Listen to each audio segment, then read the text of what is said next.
When I saw the word Parasite scribbled on my name tag at the family reunion, I looked at my mom. She just shrugged and said, "That's what you are." I stood up and said, "Last month's payment was the last one." Then the IRS came bursting in. A few days later. My name is Everly Howard. I'm 37 years old and work as a financial analyst in the busy heart of Manhattan. My career has been going well, and last year, I finally bought the condo I dreamed about for years. Some people think I'm successful, but whenever I'm around my family, I feel like I'm still that angry 15-year-old girl, especially when my mom starts criticizing me.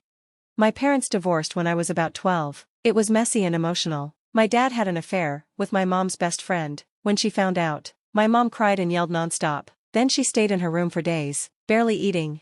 People always said I looked like my dad. We had the same nose, eyebrows, and even laughed the same way. After the divorce, every time my mom looked at me, I think it reminded her of him and how he hurt her. Even as a kid, I noticed the pain in her eyes. She would say, "You really look like your father," but not in a kind way. Her voice always had a sharp edge to it.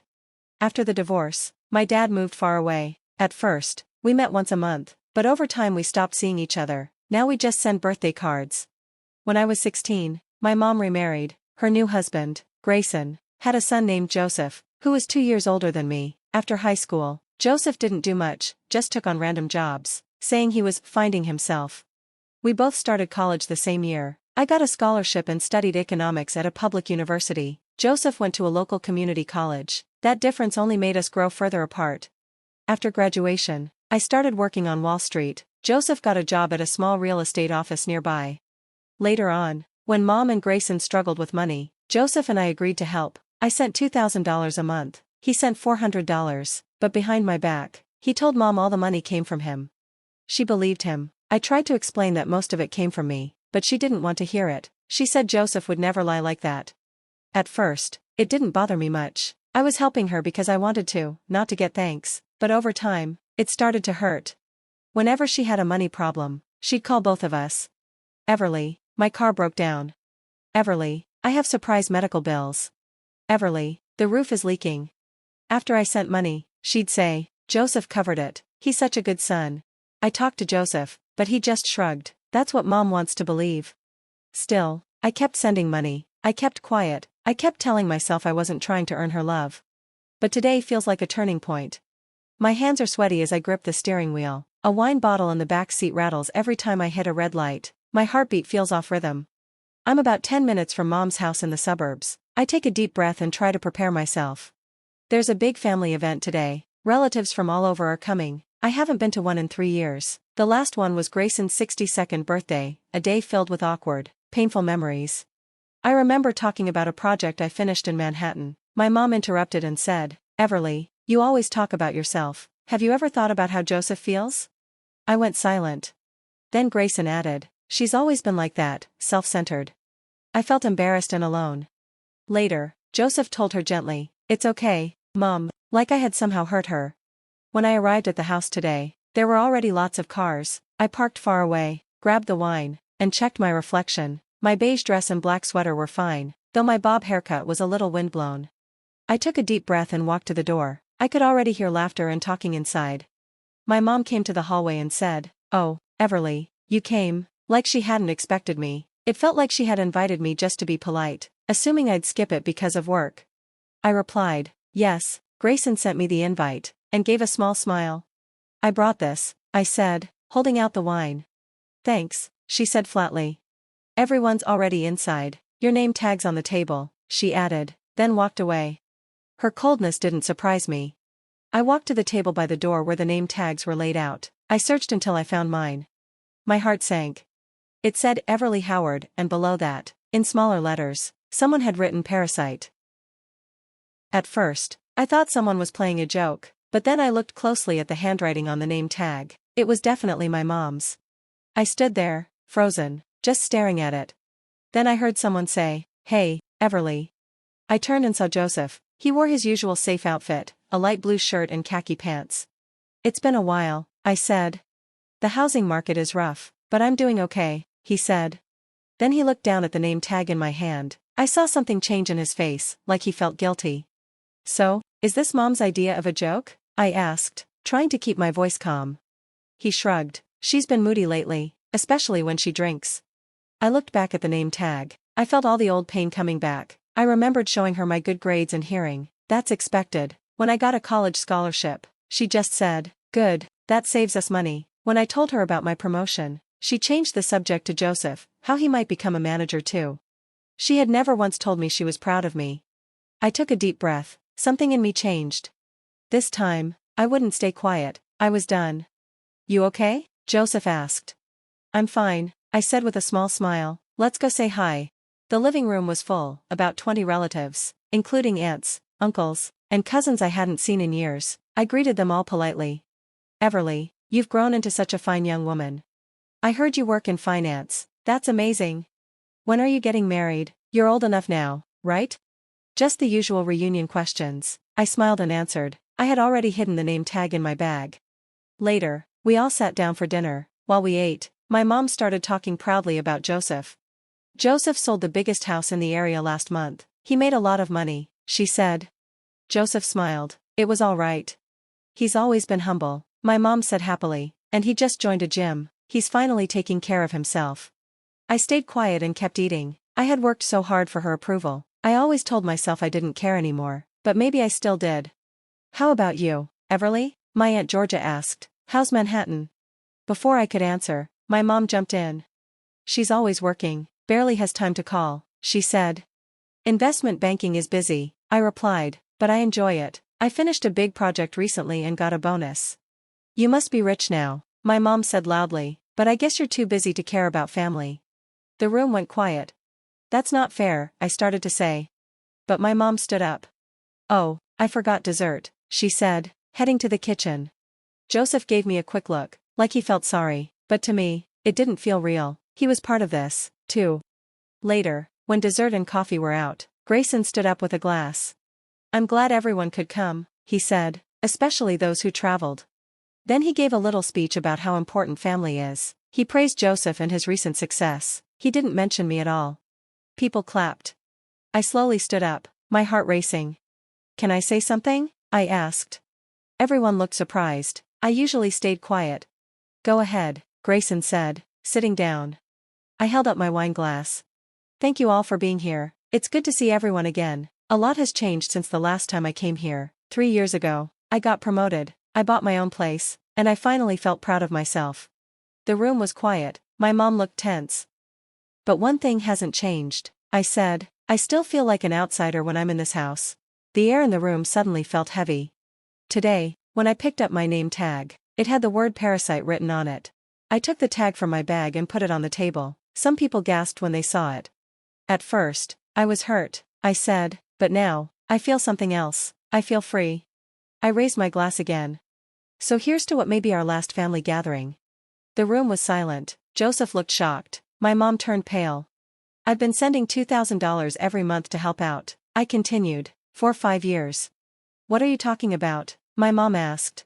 "Joseph only sent $400. I sent the rest. I have all the proof, phone records, bank receipts." People started whispering. Joseph looked down. "But that's over now," I said. "Last month was the final payment. And there's more. I found out that Grayson reported the money I gave as business income to avoid paying taxes. I met with a tax officer. They're looking into it now." Grayson jumped up. "That's not true." "It is," I said calmly. "The IRS knows everything." My mom looked confused. "What is she talking about?" she asked Grayson. Grayson's face was red. "I'll explain later." "No, tell me now," she demanded. Her voice shook.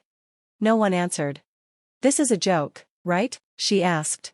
"A joke?" I said. "Just like calling your daughter a parasite?" I drank the rest of my wine. "And Joseph," I turned to him, "the police are also investigating your company. You lied to investors, especially older people." Joseph went pale. "What did you do, Everly?" "I told the truth," I said. "One of my clients lost money because of your scam. I looked into it. I found emails, fake documents, and more." Joseph stood up to argue, but I stopped him with a raised hand. "No need. The evidence is with the investigator. You'll hear from them soon." I picked up my purse and stood up. "The food was great, goodbye." I walked out without looking back. As I stepped outside, I felt lighter, like a huge weight had finally been lifted. I got in my car and drove away. A few days later, just like I expected, the news broke. A real estate scam was uncovered. Joseph's name and photo were shown. He had tricked elderly people, lied about property values, and used fake papers. A week later, tax officers began investigating my mom and Grayson. They had lied on their taxes for years. Their house was taken away. Their marriage fell apart. Neighbors stopped talking to them. Joseph sent me angry texts. My mom emailed me, blaming me. Grayson sent a message, saying, "Everly, what were you thinking? You owe us. We raised you. I never hurt you. Why do this? Just because your dad left? This is all your fault." I didn't reply. 3 months later, the legal cases were over. Grayson got a big fine and a 3-year sentence. But he didn't go to jail as long as he stayed out of trouble. My mom wasn't charged, but they lost their home and reputation. I watched it all from a distance. I didn't feel bad. It felt right, like justice. About a year after Joseph's trial, he sent me a message. He wanted to meet.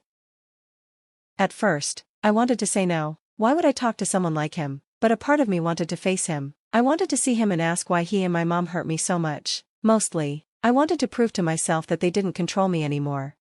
When I saw him, he looked thin and tired in his prison clothes. The proud look he used to have was gone. "Thanks for coming," he said quietly. "What do you want?" I asked calmly. "I wanted to say sorry," he started, but then his face changed. "Actually, this is all your fault, isn't it?" I was shocked. "If you hadn't got that fancy finance job, I wouldn't have done what I did," he said angrily. "Everyone always praised you for being smart and successful. I just wanted people to notice me too." "You're saying you became a criminal because I did well?" I said, shocked. "Why did you cheat people if you didn't even need the money?" "Because it was easy," he said with a shrug. "And mom always supported me no matter what. She always defended me." "So you lied to old people and stole their money, for that?" I said. "They have insurance," he said. "They're old and will die soon anyway. People like me can use the money better." I had no words. This was the man I once called family. "Everly, honestly, if you hadn't said anything, I'd still be free," he said bitterly. "You betrayed me." "Betrayal?" I raised my voice. "What about when you told mom all the money was yours and said I didn't help?" "That was a joke," he said with a fake smile. "Mom believed it." "You're disgusting," I said, standing up. "Hey, Everly," he suddenly changed his voice. "Can you lend me some money? I need it here, and I want to talk to a lawyer." I looked at him. "You still don't get it, do you? This is the end. Goodbye, Joseph." His face showed desperation. "Please, Everly, I just need a couple hundred." I walked away, his shouts fading behind me. 6 months later, the doorbell rang. I wasn't expecting anyone. When I opened the door, my mom was there. She looked tired and worn out. The proud woman I knew was gone. Her clothes were cheap, her hair messy, dark circles under her eyes. She held a dirty handbag. "Everly," she said with tears in her eyes, "can we talk?" I stepped aside. "Living room," I said. She sat down, shaking, and took out an old photo of me as a child. "We've lost everything," she said. "The house, money, friends. I need help."